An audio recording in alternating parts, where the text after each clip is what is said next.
cardiovascular disease, diabetes, hypertension, all of which are completely preventable for at least 95% of people just by changing diet and lifestyle.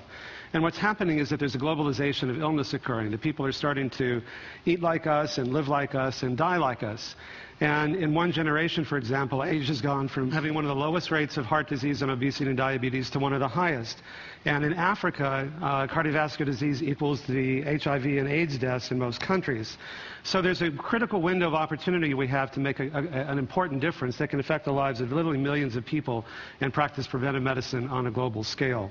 Heart and blood vessel diseases still kill more people, not only in this country, but also worldwide than everything else combined, and yet it's completely preventable for almost everybody. It's not only preventable, it's actually reversible. And for the last almost 29 years, we've been able to show that by simply changing diet and lifestyle, using these very high-tech, expensive, state-of-the-art measures to prove how powerful these very simple and low-tech and low-cost interventions can be, like quantitative arteriography before and after a year and cardiac PET scans. We showed a few months ago, we published the first study showing that you can actually stop or reverse the progression of prostate cancer by making changes in diet and lifestyle. And 70% regression in the tumor growth or inhibition of the tumor growth compared to only 9% in the control group.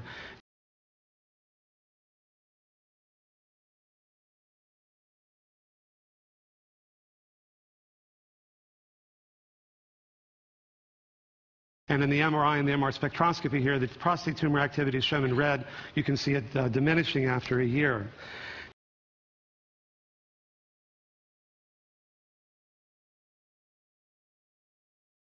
Now, there is an epidemic of obesity, 2/3 of adults and 15% of kids.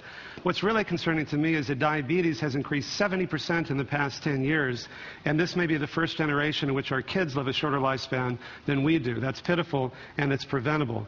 Now, these are not election returns. These are the people, the number of people who are obese by state beginning in 85, 86, 87. These are from the CDC website, 88, 89, 90, 91. You get a new category, 92, 93. 94, 95, 96, 97, 98, 99, 2000, 2001. It gets worse. We're kind of devolving.